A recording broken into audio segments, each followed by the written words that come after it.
Stand by the window and don't speak, Ethan said at 5:42 a.m. Already in the navy suit I picked out before board meetings felt like court dates. I need to hear how my voice carries over background noise. I stood where the city was a sheet of wet glass, rain threading down the panes of the condo we'd rented the first month. Sentinel Bay could afford floor-to-ceiling views. He glanced at me, then past me, as if I were a lamp he hadn't decided to keep. Actually, forget it. He adjusted the tiny enamel flag on his lapel, the one our PR woman said photographed well with government clients. It's a federal crowd tonight, Ava. Closed door. I can't have confusion about optics. Optics, I repeated. I'd spent last night finalizing the compliance slide deck he'd present at the government cybersecurity roundtable. The deck still lived open on my laptop, a dozen diagrams I'd sketched during takeout dinners back when we couldn't afford a designer. He looked at my reflection in the window. You know what I mean. These people are procurement chiefs, agency counsel. They read signals the way you read logs.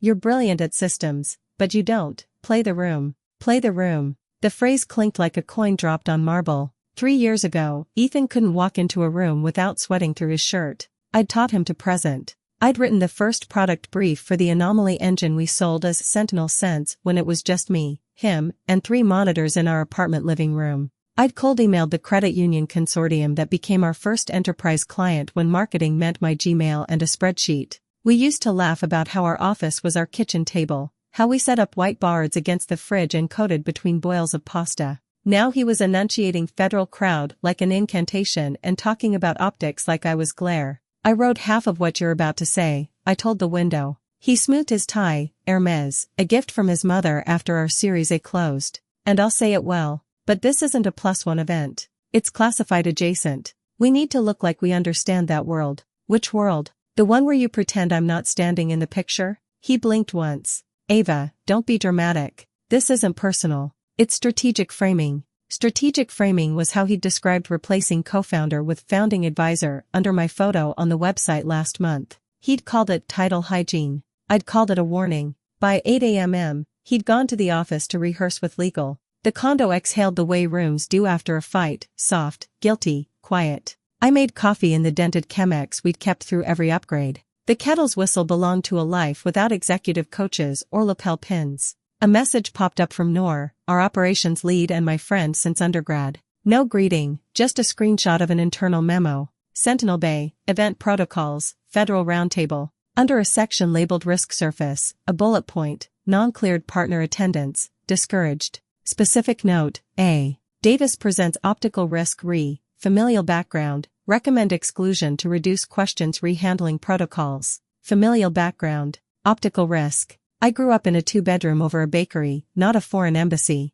My mom teaches 8th grade science. My dad fixes HVAC units. We don't present risk, we bring casseroles. I stared so hard at the words they blurred into noise. Noor followed with a second screenshot, an email thread between Ethan, our board liaison, and an outside consultant whose surname matched the partner on Ethan's mother's Christmas cards. Ethan, we need to manage the narrative about Ava's role. Emphasize technical support, not leadership. Board liaison, agreed. For federal introductions, one face. One face. Not mine. My phone buzzed again. Noor, I'm sorry. I argued. He said, clearance optics. He said his family's contacts advised him. I typed and erased 3 different responses. Finally, thanks for showing me. Then I put the phone face down and watched rain stitch the city together like someone trying too late to mend a rip. At noon, I returned my event dress, silk charcoal, chosen to say competent not trying. The salesperson slid the garment bag away without asking why. At 2, the condo felt like an airport terminal just after the last flight cancels. Too much fluorescent, nowhere to go. I pulled up a map, clicked at random, and landed on a lake I'd never visited even though it was only 2 hours away. Lake Quinault. Cabins. Off-season rates. I booked 3 nights. Packing felt less like leaving and more like subtracting. Sneakers he hated. Hoodie with paint on the cuff. The old ThinkPad with the keyboard I could type on blind. I left the blazer that made me look like an intern in my own life. On my way out, I passed the framed photo in the entryway, the one from our first trade show where I'd scrawled our logo on a phone core board at 2 a.m. We looked sleep-deprived and ferociously alive. He had his arm around me like he knew exactly who made us look bigger than we were. The highway was a wet ribbon. Fir trees lined up like an honor guard that didn't salute. My car smelled like coffee and rain and the citrus wipes I keep in the glove box because hotels never have what you need. Once, Ethan would have called twice to make sure I had snacks. Today, he didn't call at all. The cabin key was in a lockbox under a plastic frog. The owner's note was short, handwritten, spelling my name right, Ava, welcome. There's a space heater in the closet. The water takes time. Be patient and it warms. The room was mismatched wooden blankets that didn't match on purpose. A cast iron pan hung like punctuation over the stove. Through the window, a slice of lake, dark as a secret. I lit the space heater and listened to it hum like a small hard-working animal. Outside, twilight arrived the way it always does in October, earlier than people think. I made pasta with butter and too much pepper. My muscles remembered the choreography of a life measured in pots and timers instead of funding rounds and seating charts. At 6:58 p.m. I carried my bowl to the porch and watched the tops of firs turn from black to ink. Somewhere in downtown Seattle, the roundtable's welcome remarks had begun. A lobbyist would be telling a story about supply chain vulnerabilities. Ethan would smile at timing cues I'd written in the notes section of his slides. His mother would probably be in the back, wearing pearls that meant we belong. My phone sat on the porch rail, face down. I told myself I would not check it until morning. I told myself I was done narrating his nights. At 7:21, a single text snuck under my resolve, Nor again. Nor, are you seeing this? I shouldn't have turned the phone over. I did. The screen lit like an ambulance. Text sprinted up the glass, each one tripping over the last. Nor, RGC, a number with a 202 area code, 3 reporters I'd never met. Subject line stacked in my email like a slow-motion fall, urgent, need to confirm, Ava, do you have a statement? This is going very bad, please call. I opened Nor's message first. A link. Live blog, Federal Procurement Roundtable, Contractors Night. The feed loaded, then stalled, then resolved into a single paragraph, stamped with a timestamp. Mid-keynote interruption. Deputy Director Lang questioned Sentinel Bay's leadership culture after reviewing an internal document labeling a co-founder an optical risk. Crowd murmurs. 2 agency reps left the room. My fork clanged against the bowl. The next text was a screenshot, someone's finger caught in the corner, a grainy capture of the big screen above the lectern. The slide was ours. I could tell by the color I'd chosen for headers, a blue I'd tested against every projector we ever used. Under integrity protocols, someone had embedded a page of the internal memo. My name wasn't redacted. I didn't breathe for 3 beats. Then I started to. Not relief. Not triumph. Just air. I set the bowl down. The cabin's heater clicked and clicked. The lake breathed even when I forgot how. My phone buzzed itself toward the edge of the railing. I caught it with both hands. Nor again, he needs you. I stared into the trees and listened hard for a feeling that felt like mine. Unknown number flashed across my screen, then vanished, replaced by restricted, then by Ethan, then by a 202 extension I recognized as an agency switchboard. The porch light sought a yellow triangle into the rain, and the lake swallowed every echo. I answered none of them. Nor texted a 30-second clip. It was the room, wide and cold, our slide glowing like a confession. Ethan's voice tried for steadiness and landed on brittle, which is why Sentinel Bay treats integrity like an engineering problem. Then a woman's voice from the floor mics, Mr. Grant, a question for the record. Within your internal documentation, why is your co-founder labeled an optical risk unfit for this very audience? The video pivoted, rows of faces, many unfamiliar, all alert. Our GC silhouette rose halfway up, then thought better of it. Ethan tried a smile we practiced at 3 in the morning over burned pizza. Context is important. Context is a luxury you don't have, someone else said, off mic but clear. A chair scraped. On the big screen behind him, my name glowed like something you'd circle in a deposition. The clip ended. The phone rang again. Restricted. I let it throb in my hand until it stilled. Then a text from Ethan's mother. Call me. We can clean this up if you cooperate. You know how these rooms work. I almost laughed. The trees didn't move, the water didn't care. Somewhere downtown a tray of branded cookies was being carried back to a catering truck in the rain. Nor, he's tanking. Legal saying the memo was a working draft and not a reflection of values. People in the room are pulling the full attachments off a share link. Someone leaked the whole package. Ava, they're scrolling through your red lines like they're breaking news. I wiped rain from the screen with my sleeve. I remembered those red lines, midnight edits on a governance doc nobody wanted to read until it became evidence. I'd added comments about conflict disclosures, about the difference between face and function. Tonight, strangers were reading them aloud. A new call, this one a name I knew too well, Reyes, board liaison. I let it go. He followed with a voicemail that populated like a threat. Ava, it's Daniel. I'm calling with an opportunity to stabilize the situation. We're proposing a limited advisory engagement for you, remote, minimal scope. In exchange, you sign a mutual non-disparagement and release a statement clarifying you chose not to attend tonight for personal reasons. Timing is critical. Call me back within the hour. There it was, wrapped in legal paper, hush money without the word hush. Another voicemail, nor this time, breathless.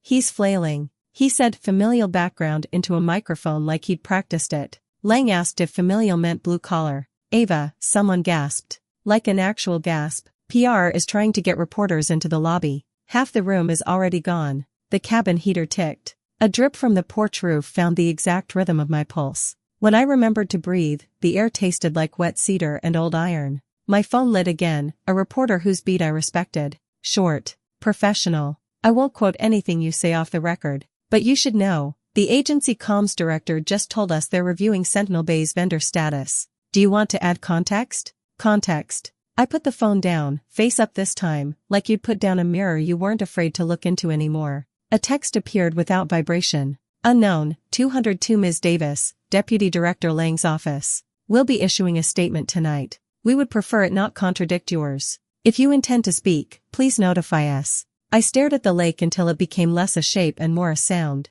A childhood memory arrived uninvited, my mom folding laundry on our tiny couch, saying, "You don't have to answer questions that aren't asked in good faith." Back then, I thought she meant school gossip. Tonight, it felt like a policy. Ethan called again. I let it roll, then opened his voicemail because I am not yet someone who doesn't check. Ava, we need unity. This is getting out of hand. It's a misunderstanding about document labels, compliance jargon. You know how that reads wrong to outsiders. If you put out a note, just a few lines, this settles. For both of us. He sounded like he was trying to sell me a plan we wrote together and then forgot whose idea it had been. Before the message finished, another came in on top of it, his mother. Ava, darling. Her voice tried to land in a register between chilly and coaxing and missed both. I understand your feelings are hurt, but this is not the time to be provincial. There are ways these things are handled. Call me and we'll script something elegant. Provincial. As if I were a detour on their way toward the correct address. The next message didn't ask for anything. It was Nor again, softer. He almost said your name to apologize. He stopped because his coach shook her head. A vendor knocked a light over trying to sneak out. Someone yelped. It sounds small but, it felt like a sign. Thunder rolled, low, not close, the kind that vibrates in the collarbones. I turned the porch light off and let the dark be dark. The phone kept glowing like a stubborn firefly. I opened my email. Not the reporters, not the board. An old thread from the first year, subject line we don't drown. It was me sending Ethan a list. First customers, first hires, first wins, the messy middle we'd promised each other we could survive. I read the words like they belonged to two ghost coworkers. I closed the tab. Something thumped against the porch, pinecone, probably. The rain shifted to mist that felt like breath on the back of my neck. A final text from Nor before 8, live stream. Someone filmed Lang's question. It's everywhere. The caption reads, "Integrity is not optics." I tapped once, watched 10 seconds, and stopped. I didn't need to see the part where Ethan looked for me in a room that had no space for me when it mattered. I opened the Notes app and typed 3 sentences. Not a statement. A truth told to myself so I couldn't be negotiated out of it. I built something and was edited out of the photo. Tonight, the edit became the headline. I do not owe my eraser a caption. Behind me, the cabin's tiny fridge hummed. In front of me, the lake offered the only audience I trusted, black water, patient trees, an honest sky that made no promises about morning. I toggled airplane mode. Then, because silence is a decision you make more than once, I turned the phone off. Only then did I hear it, the second thump on the porch, heavier than a pinecone. A pause. Another. Knuckles on wood. Ms. Davis? A woman's voice, careful, rain-smudged. I'm sorry to intrude. I drove up from Olympia. I'm with procurement oversight. I think it would be better if we talked now, before someone else writes your story for you. The porch light was still off. The lake, unbothered, kept breathing. I stood, my body remembering every doorway I've ever decided to walk through. I didn't move. The woman's voice waited on the other side of the dark. Ms. Davis, she tried again, kinder. We're not here to corner you. I drove up with a colleague. If tonight becomes a procurement story, they'll quote whoever speaks first. I'd rather it be the person who knows the work. Wind pressed the porch boards so they creaked like an old ship. I pictured her in a state sedan, paperwork balanced on a knee, typing a statement none of us would like tomorrow. I also pictured Ethan's mother reading that statement over espresso and calling me ungracious. The latch stayed still under my hand. Silence stretched until the rain stitched it closed. Finally, the woman sighed. Understood. Her steps receded. Then a different set of footsteps, firmer, heavier, took her place. A man cleared his throat. Ms. Davis? Daniel Reyes. The name reached me before the smell of his cologne, expensive, faint, the kind that says I own only 2 suits and both are good. Board liaison. We've spoken. I drove up from Seattle. Of course he had. When the building is on fire, the liaison is the one who runs toward the ledger. I'm not opening the door, Mr. Reyes, I said, voice low enough it felt like it belonged to the cabin. Whatever you're about to offer, put it in an email. He didn't argue. Paper rustled. Emails leak. This doesn't. A pause, and then the rectangle of something slid under the threshold and skated to a stop against my bare foot.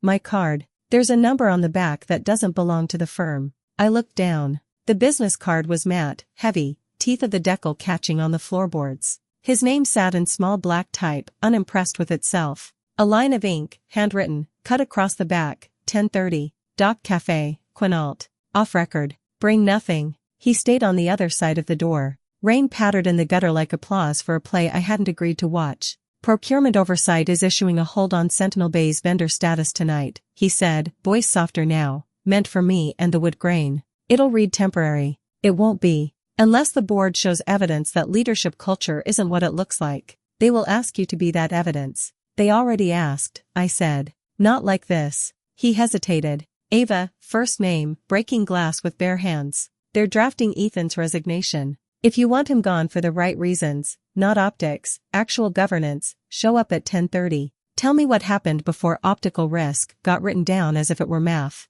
Outside, the lake breathed and didn't offer advice. Good night, Mr. Reyes, I said. He didn't leave. For what it's worth, he added, the phrase familial background made Lang's face go still. My father fixed elevators 30 years. I recognized the look. Footsteps. The weight of a man deciding he had done enough to sleep badly and turned away. I waited long after the gravel quieted. Then I picked up the card. Up close, the handwriting leaned forward like it was in a hurry. Dock Cafe, 2 words that could be nowhere and everywhere. The ink had bled slightly where a raindrop kissed it. I put the card on the table next to the dead phone, the old ThinkPad, and the space heater remote, a lineup of every life I currently owned. I made tea because every woman I've trusted taught me there are choices you brew first. Steam turned the cabin window into muted watercolor. I caught my reflection, hair in a damp knot, hoodie too big, eyes lit by something that wasn't anger anymore. I picked up a pen and opened the journal I'd dragged around for years without earning its pages.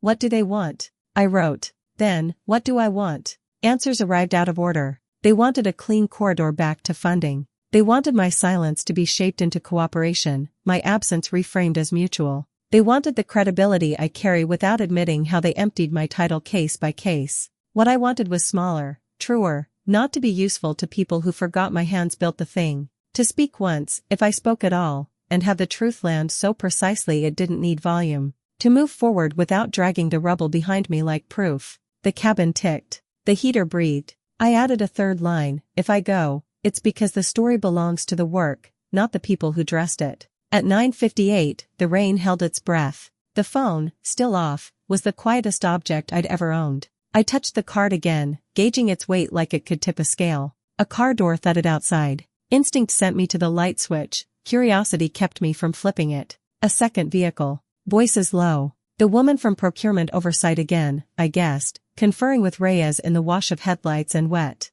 I cracked the door an inch. Dark shapes at the edge of the porch. 2 umbrellas bloom and fade. The woman's voice, if she doesn't come, we proceed. If she does, you're not there. Reyes, understood. And Daniel? A beat. Family background is not a risk. Write that down somewhere they'll read it. They left a rectangle of tire shine on the gravel and the smell of wet wool. The night settled, relieved to be the biggest thing again. Inside, I boiled water I didn't need. Checked a watch I hadn't worn since I stopped timing myself against someone else's calendar. 10:12. I thought of Noor, eyes rimmed red by fluorescent office lights, watching a room full of men decide what integrity meant. I thought of my mother, folding towels like a prayer, telling me you don't have to answer crooked questions. I thought of Ethan, speaking the words we wrote together as if I'd never held a pen. 10:20, I put the card in my pocket, the keys in my fist, stood in the doorway with the lake ahead and the locked condo behind and the small, stubborn space I'd found in between.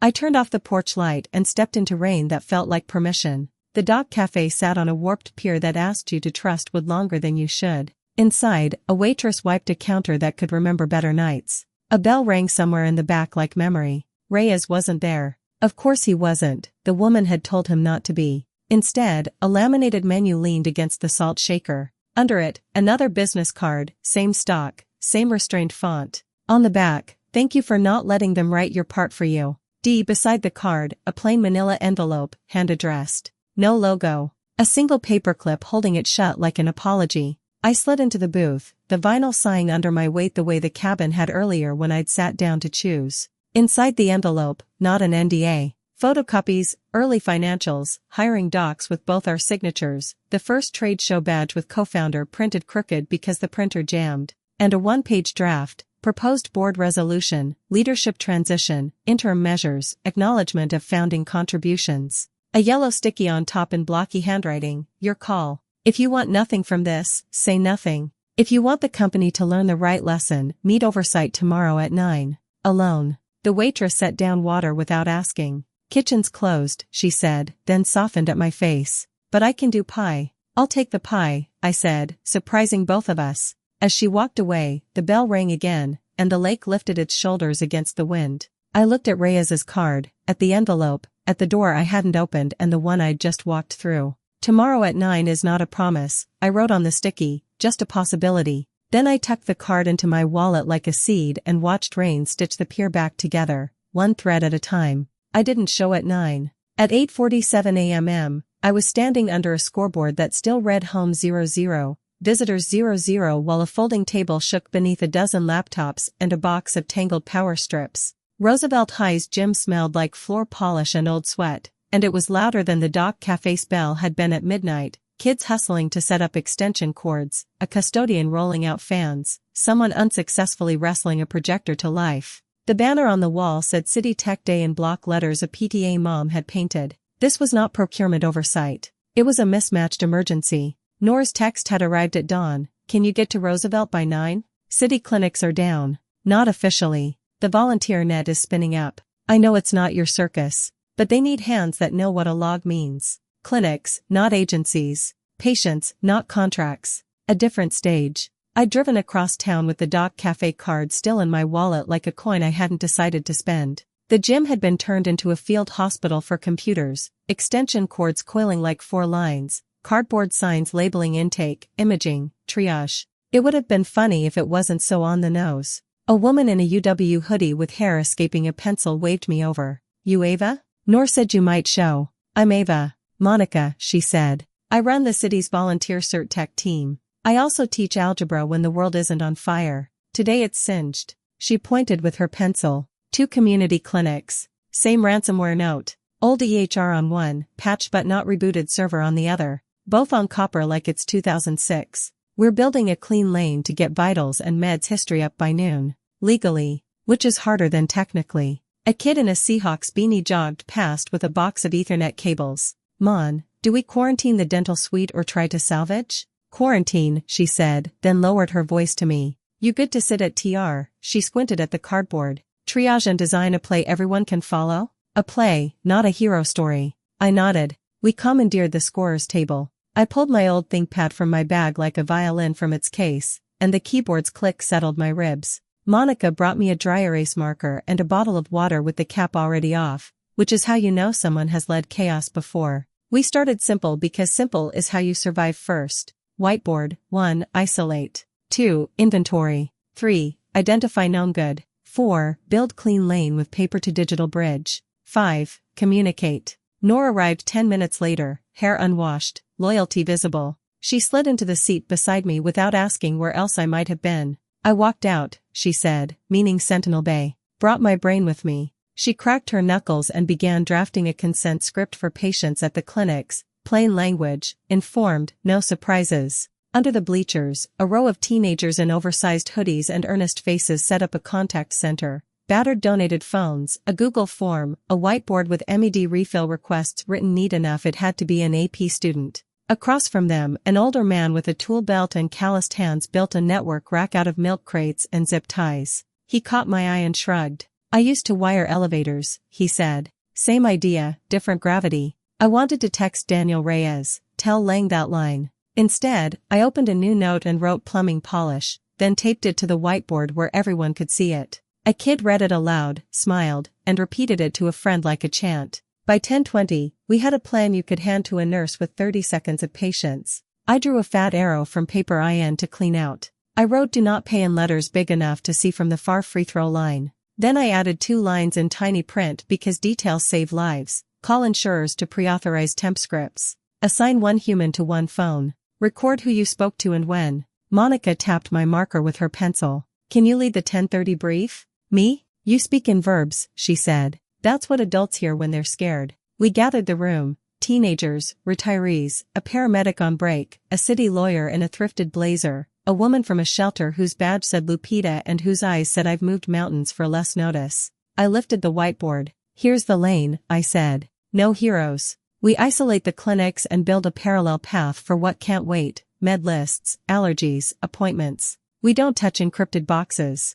We don't taunt whoever did this. We keep a chain of custody like it's evidence, because it might be. We respect the law more than the temptation to be clever. A couple heads nodded, IT folks who knew what it cost to be clever at the wrong moment. We also respect the human truth inside the data. Every file you see is someone's mother's blood pressure or someone's kid's inhaler dosage. We move careful. Someone raised a hand. What if we can't get the clinic phones to forward? Then we act like it's 1998, I said. We print a number. We tape it to the door. We stand outside with clipboards. If you're 19 and bored, congratulations, you're front desk staff for 2 hours. The laugh was small and grateful and opened a space big enough to fit the plan. We broke. People moved like they had jobs and shared air. Nor stayed. It feels good, she said, as if good were a dangerous word. It feels like the work, I said, without costume jewelry. My phone, still off, sat in my bag like a decision I wasn't ready to make. A man I didn't know pressed a walkie-talkie into my hand.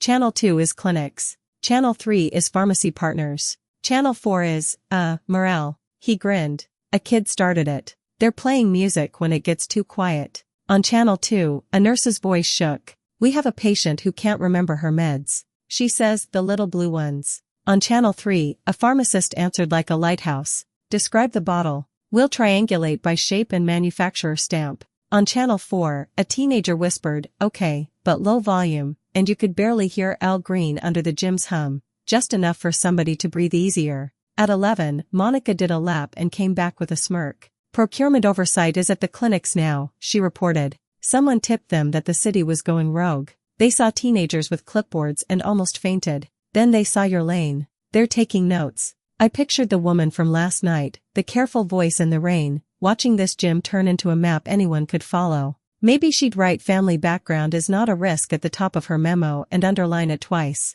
Noon came like a bell we didn't have. The first clinic called the gym to say 57 patients had been rescheduled, 14 urgent med lists rebuilt, 2 potential allergies caught before harm. A kid in a beanie wrote numbers on a whiteboard and added a smiley face like it was a record, which it was. We ate pretzels and clementinas like runners with salt to replace. Nor rested her forehead against the whiteboard and exhaled. If Ethan were here, she started, then stopped, but the sentence had already finished itself in my head. He'd be looking for a camera. Let him, I said, and was surprised to find no heat left in it. This is not his stage. My mother texted a photo to the number Nor had blasted to volunteers. My dad standing next to a hand-lettered sign that said free Wi-Fi plus printer at Leo's Bakery. He was grinning like the boy he had been, flour on his shirt in the same place every day for 30 years. I felt something shift under my sternum, the kind of pride that doesn't need an audience. At 12:40, the city lawyer in the thrifted blazer approached with eyes bright behind tired.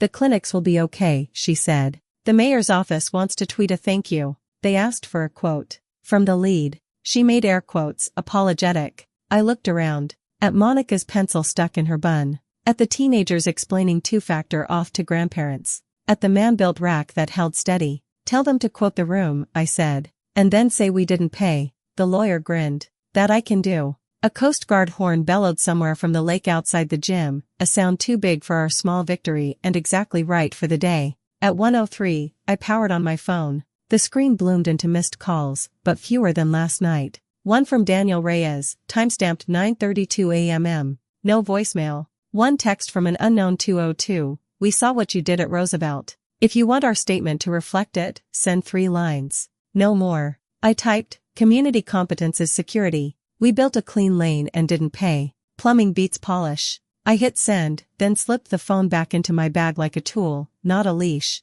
By sundown the scoreboard still swore it was 0-0, 0-0, but the day had already told me a different score. We'd turned the gym into a pulse. The teenagers started calling the whiteboard the board, like a joke on corporate life, and every time the tally went up, med lists rebuilt, refills authorized, appointments rescheduled, someone hit the tiny brass bell Monica found in the drama department's prop bin. It sounded like a diner order up, small and bright and real. At 2:12 p.m, the city's account tweeted a photo of our mess with a caption that made me snort. Thank you, Roosevelt Tech Day volunteers, for building a clean lane. We didn't pay. Nor showed it to me with the reverence people reserve for family sonograms. Your line, she said. In government font. My reply to Lang's office came back half an hour later as an official statement, language sanded and exportable. Community competence is security. It read in caps like they were trying out a new religion. Plumbing beats polish was there too, stubborn and small, tucked at the end like a secret handshake. That single sentence became a key I didn't know I'd been carrying. We shut down at 3. The gym faded from crisis to aftermath the way storms do, sudden quiet, small clatters, a chorus of what now? I picked up stray zip ties, nor sorted Sharpies by which ones betrayed us. My dad texted a photo of a receipt tape with scribbles, total free prints, 78. He'd circled the number like it was a record. Outside, the evening was the color of wet pavement. I sat on the metal bleachers, mittens in my pocket, not on my hands, and watched the last 2 kids drag a rolling chair across the shiny floor like a sled. My phone buzzed against my thigh, one of those precise, deliberate vibrations you feel in your bones. Daniel Reyes. I let it ring through to voicemail, not out of spite but because I wanted to know whether that silence inside me, the one I'd found on the cabin porch, was sturdy in daylight. Monica dropped down beside me with 2 paper cups of coffee that tasted like pencil shavings and relief. You were the right voice today, she said. You talk like a person who's carried servers downstairs and also knows which contract clause to hate.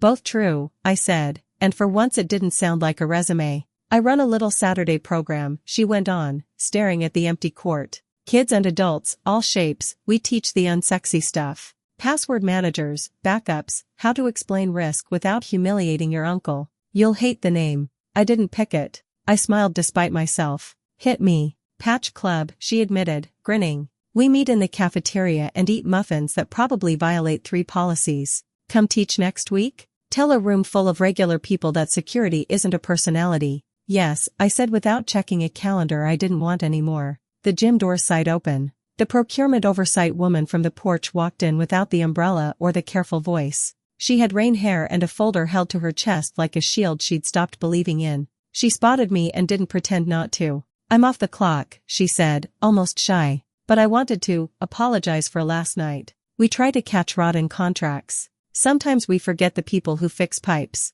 It's easier to audit polish, I said. Pipes are loud. Yes, she said, like I'd handed her a sentence she'd been trying to phrase all day. I'm writing a memo, internal, not for performance. I'd like to cite what you built here as a model for community response. You don't need my permission to admire kids with clipboards, I said. But if you're asking whether you can name me, you don't have to. Name the room. She nodded. Then, almost as an afterthought, slid a card into my palm. Not a visit this cafe card. Just a phone number and a first name, S. If you ever need to push something upstream, she said, text. I can't promise the river cooperates, but I can promise I'll pick up. It was such a small, human thing to offer that I folded it into my wallet like a picture. Back home, the condo looked wrong in the good way, like a set you know is about to be struck. I showered until the gym smell left my skin and the lake left my hair. When I came out, there were 3 emails I could feel from across the room. One from Daniel Reyes. Subject, resolution draft.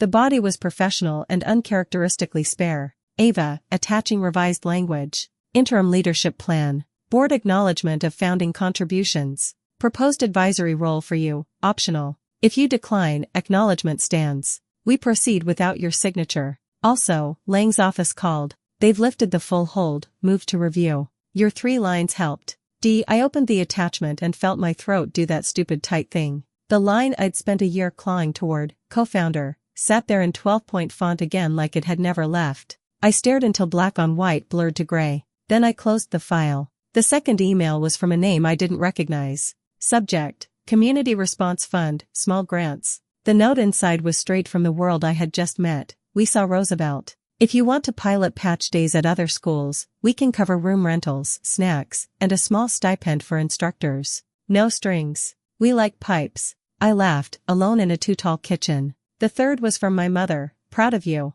A photo of my dad asleep in his bakery chair, flour on his cheek like war paint, a Wi-Fi sign propped against his chest. I made tea at the stove because the kettle's scream makes more sense than the condo's silent water dispenser. I pulled out a legal pad and drew a box in the middle of the page. Incident Commons, I wrote above it before I could overthink. Underneath, a list that looked like a blueprint for a life that fit. Pop-up rooms for clinics, shelters, small orgs. Templates anyone can use. Consent, lane diagram, call scripts. Patch Club workshops monthly. A simple site, how to help, what to print, who to call. A promise, no heroes, no NDAs, no extraction. A business plan that pays rent without selling soul. I circled the last line 3 times. Then I set my phone next to the pad and, for the first time in months, toggled a sound on. Nor called on the first ring. We did something today, she said. I want to keep doing it. I know how to file a city vendor application that doesn't smell like old money. We can make this legit. Not a contractor, I said. A commons. Her inhale at the word told me I wasn't the only one who'd been waiting for it. Over dinner I didn't plate for a camera. I opened a new email and sent 3 notes. To Monica, I'm in for Patch Club. To the grant person, muffins violate policies, we're in. To Daniel Reyes, proceed with the resolution. I won't take the advisory role. Not a fit. But the acknowledgement matters for the record, not for me, for the kids who see the record later. His reply came back in 7 minutes like he'd been sitting on send. Understood. Thank you. For what it's worth, the right lesson got learned tonight in more than one room. I carried my tea to the window and watched the city in a soft, wet quiet. Somewhere, Ethan was drafting a statement he'd wish someone else wrote. Somewhere, his mother was making calls in a language of silk and gate codes. The world I'd left behind was busy rearranging chairs. The world I wanted had its chairs in a gym. My phone vibrated with one last message before I slept. Unknown number, short and stubborn. I heard about Roosevelt. If you're building something, I want to help. S. Lang. I didn't answer right away. Instead, I set 2 alarms for morning. Not for a flight or a boardroom or a brand of room I never wanted again. For Patch Club's first agenda draft and a domain name search. For a walk to Leo's Bakery to hang a sign in the window that said, in Sharpie and Hope, Saturday, free security workshop. Bring your laptop. Bring your MOM. It didn't feel like a pivot. It felt like finally standing in the photograph. We launched on a Saturday with a folding table, a hand-lettered sign, and a promise that fit on one page. Incident Commons, the banner read in thick marker Monica stole from the math office. Under it, smaller, clean lanes for messy days. No heroes. No NDAs. Bring your laptop. Bring your mom. Leo's Bakery smelled like cinnamon and printer ink. My dad had cleared 2 booths and run an extension cord past the pastry case like a neon vein. Wi-Fi password is on the chalkboard, he said, proud and a little bashful, like he'd invented the internet between proofing and glaze.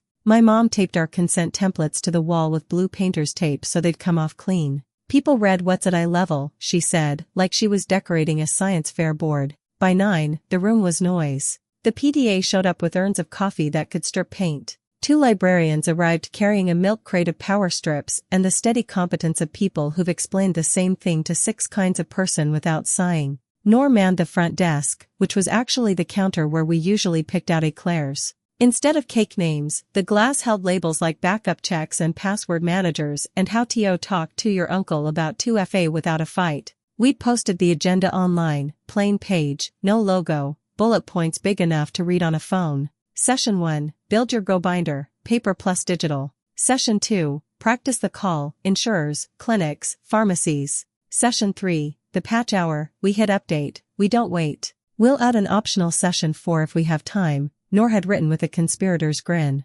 Session 4, tell someone what you know. People came anyway, which I still find astonishing when I think about how much we ask strangers to believe. 10 minutes in, the bell over Leo's door rang so often it became a metronome. A small business owner with receipts in a shoebox. A grandparent with a phone set to Comic Sans. A nurse from the clinic we'd helped, bringing cookies and a list of colleagues with questions. A teenager dragging an ancient tower PC like a dog that refuses to walk. A woman whose badge simply said shelter, eyes sharp, voice soft, asking if we could drop by Tuesday and help them design a paper-to-digital lane that didn't break trust. Start with a whiteboard, I said. Draw your day. Circle the parts that would sink you if they vanished. That's your lane. She looked relieved, like I'd handed her permission not to buy software. At 9:40, the doorbell chimed and in walked S. No pearls, no entourage, just a raincoat and a notebook. She gave me a small, private nod and joined the back row like a student, not an official. 2 stools down,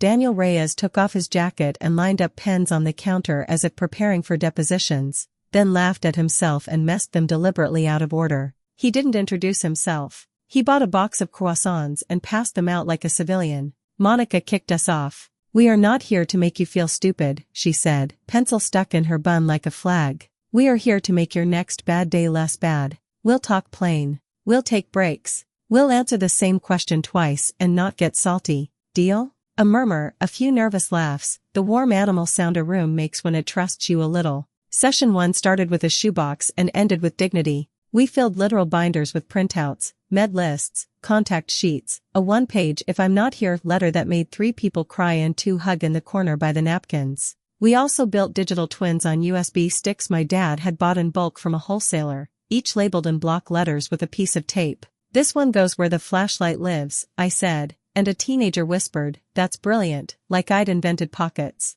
During session 2, Noor modeled the worst insurer hold music and the best scripts. We role-played how to assert calmly without apologizing. Name your need first, she said into a pretend headset. Then the policy. Then a thank you. I need to refill lisinopril today. The policy allows emergency fills. Thank you for helping me do the right thing. We practiced until it sounded like breathing. Session 3 was a chorus of click update. The librarian team moved like ballet through old laptops and tired phones. A retired electrician, calloused hands, elevator stories, stood by the router like a bouncer and taught a line of granddads how to rename their networks. You can call it anything, he said, but maybe not FBI van, and 10 people wrote that down. S scribbled notes in the margin of her memo. Daniel refilled water pitchers and didn't mention boards or resolutions. The teenagers ran an impromptu help desk and only occasionally roasted each other's cable management with gentle, necessary cruelty. Between sessions, I stepped outside into a thin slice of January sun.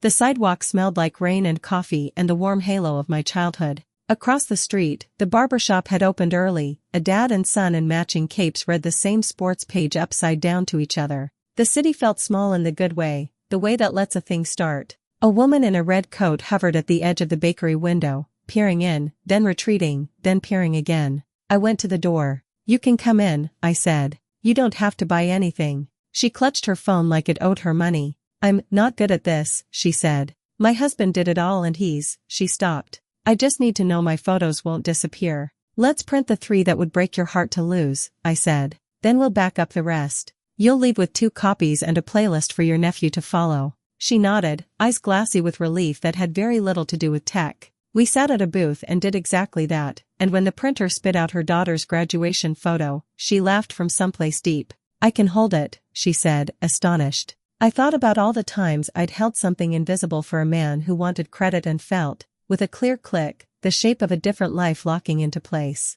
By noon, the room had its own weather. We hit the little bell whenever someone finished a binder, and strangers clapped for strangers like cousins at a potluck. S stood and asked, not like an official but like a neighbor, what would make next month easier? The answers stacked like bricks: child care on site, a Spanish language table, a flyer for the shelter, loaner laptops, muffins that don't crumble so much. We'll do it, I said, and meant it without flinching. On my way to refill coffee, I nearly tripped over a small display my mom had set up by the napkin dispenser. A single page in a cheap frame, printed from our bare-bones site, our commitments. No heroes. No extraction. We name rooms, not saviors. We teach the next person how to do it without us. Next to it, a donation jar labeled coffee plus cables. Inside, crumpled bills, a foreign coin, a paperclip shaped like a heart. Near the end, a local reporter slipped in, no flash, no fanfare, just a notebook and that listening face good journalists have. "Is this a company?" she asked softly, off to the side so as not to spook the room.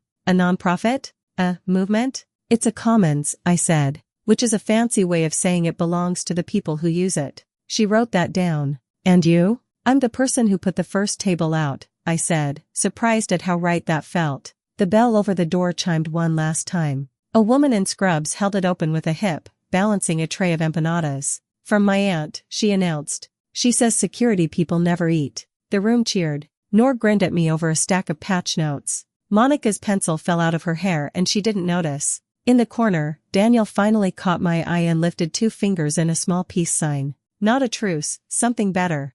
Slid her card across the counter, not as leverage but as a line that could carry weight when we needed it. My dad rang up a dozen donuts for a teenager who paid in quarters and pride. We cleaned in the quiet that follows good noise. Tape peeled off clean. Power strips coiled. The banner folded into a neat square we could unfold next month and the month after and the month after that. Outside, the street looked the same as Fridays and different than all the Saturdays I'd given away. I locked the door to Leo's, pocketed the key like a talisman, and turned to the small crowd that had lingered on the sidewalk because nobody wanted to be the first to break the spell. "Same time next month," I said. "Sooner," someone called. "Sooner," I agreed.